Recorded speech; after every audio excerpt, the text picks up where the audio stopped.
Struggling with messy chord changes? In this video, I'm going to give you 7 hacks for switching chords faster that most guitar teachers never show you. Now, here's the thing. The general advice, the general wisdom is just keep practicing your chord changes over and over, and eventually they'll click. And yes, repetition is part of it. It does help, but it's also why so many players stay stuck for years. The truth is, smooth chord changes isn't about practicing harder. It's about practicing smarter. And once you realize the different approaches needed for changing between chords when you're strumming versus finger picking versus particularly tricky shapes you might be dealing with, you'll be amazed at how much faster you can make your chord changes and how much smoother your playing sounds. Hack 3 in particular is one that almost no one ever thinks about. I'm Simon Candy. I've been teaching guitar for over 30 years, and if you want more lessons like this one, be sure to hit subscribe. Let's get into it. So the first hack for making chord changes easier and smoother in your playing is what I like to call the open string connection. So this is where you have a chord change, for example, let's say C to G, and you're picking a pattern with your pick or with your fingers as I will now, and the last note you pluck of the chord you're currently on is an open string. So that gives you a moment to make the change just a fraction earlier, because as you play that last open string on the C chord in this case, my fingers can already be on their way to the G. And the last one that I pluck there is going to be an open string. So if I'm going back to C, I can again start to move to that chord just a half beat earlier. It doesn't feel like a lot of time, but if you practice this, it will feel like you've got ample time to make a very smooth change, and it really suits when you're finger picking chords. So again on C, open string, so I'm already on the way to G, and likewise open string back to C.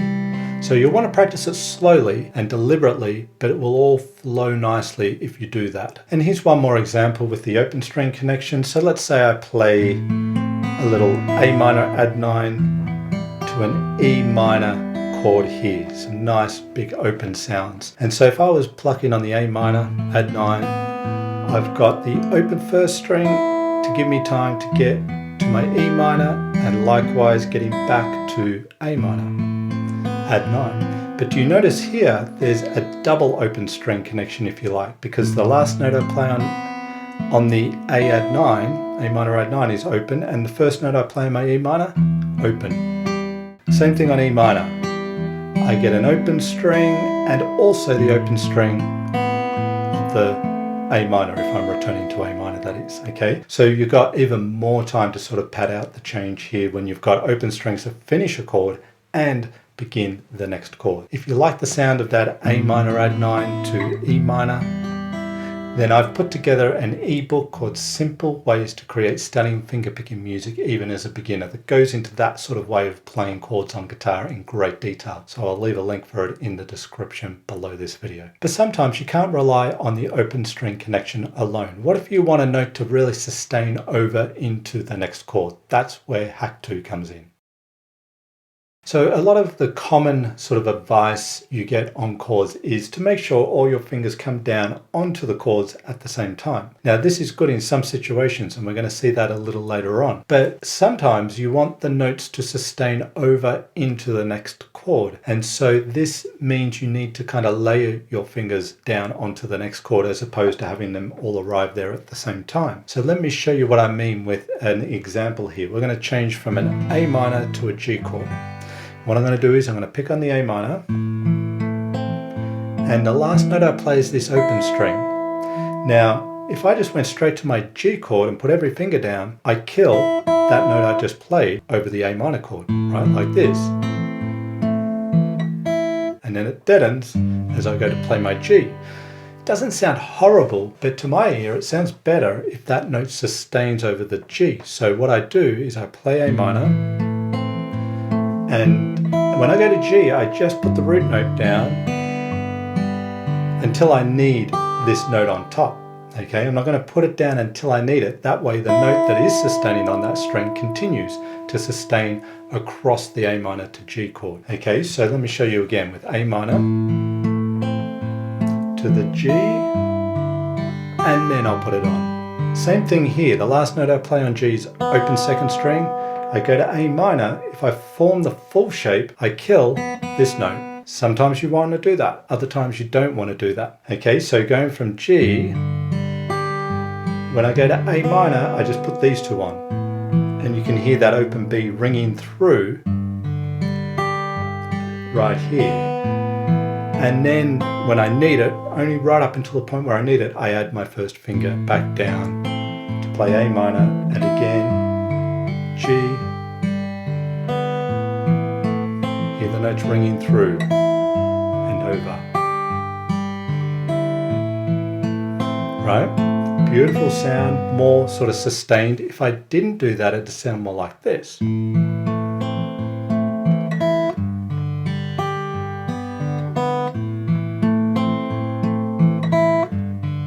And it sort of just brings that last note to a bit of an abrupt end when we're finger picking through chords like this. So that's the concept, layering fingers down to give maximum sustain to notes across the chord change. Now we're dealing with a lot of open strings here, and you may be asking already, what about fretted notes? What do we do to get a nice smooth connection when the last note you're playing a chord is fretted? Well, that is what hack 3 is all about.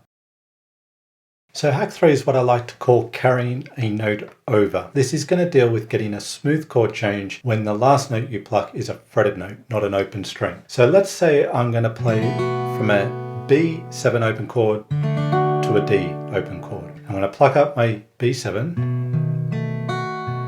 and the last note I play is this second fretted note that's under my third finger. So the idea is, when you're playing that last note, these fingers can start to come away, much like you did when you played the open string. But the note you just played, that finger stays down just a little bit longer, and then you connect to D. And when you play D, the last note you finish is actually going to be the same note, but within the D chord. So that first finger is going to stay down just a little longer as these come up, and then we connect back to B7, and we go again. So watch, these come away, that stays down. D, and second and third fingers come away, this one stays down, back. And you'd want to really practice it like this, very slowly. Don't try and do everything in time, that's not going to work. We need to really itemize these things and think them through before they become a real smooth, fluent motion in our fingers. But the idea is that that last note isn't compromised because you're trying to make the change to the next chord. Because a lot of the time I hear this sort of thing. It'd be like, and you get that last note gets that sort of staccato feel, but not intentionally. Okay, and I might be exaggerating it there a little bit, but that's sort of what happens, and we compromise that note. Just leaving the finger down a little longer has that note ring through enough to sort of basically cover the space between that last note and the first note of the next chord. Now sometimes you're strumming chords and the changes are quick and you need to really quickly get to the next chord. So of course we're not always going to layer the fingers as has been the case in the first 3 hacks for making smooth chord changes. But nonetheless, when we are strumming, we want to make our chord changes nice and efficiently and smoothly. So this is where we want the fingers to come down on the chord all at the same time. So one way to work with this is what I like to call a chord push-up basically. And so what that is if I form the first chord of our example here, C, I form it, I don't strum anything here, I just push my fingers all at the same time into the fretboard, more so than what I would normally want to do when forming this chord. And I hold it there momentarily, maybe 5 seconds, then I release the pressure, and I might even bring my fingers a little away from the strings, but trying to maintain the shape in my fingers the whole time. Then I bring it back down onto their respective strings and frets, and I push down again, and I hold, and then I release, bring it away. And then I go through this a number of times, just training the fingers to arrive at the notes at the same time. And then after doing this a little bit, you could try a few quick snap downs onto the chord and see how accurate you can get it. And probably to begin, it's going to be a little bit all over the place. That's very normal. This is not an instant fix. It does take practice, but it is going to make a big difference. And we do the same with our G chord. Right, go through the same process, holding the shape, pushing the fingers in, relaxing, and then coming down, okay? And the idea is to get them all hitting the fretboard at the same time. So then when you're in the midst of strumming C and G, the fingers arrive all at the same time, Okay, that's what we're training our fingers to do with this approach. Now, many chord changes share common notes. So when that happens, you can anchor the finger that's playing the common note down and you don't have to move it at all, and the other fingers can move around it. So a classic would be a G to a C add 9 to a D, back to a G. So in that chord change, my third and fourth fingers don't need to move at all between the G and the C add 9.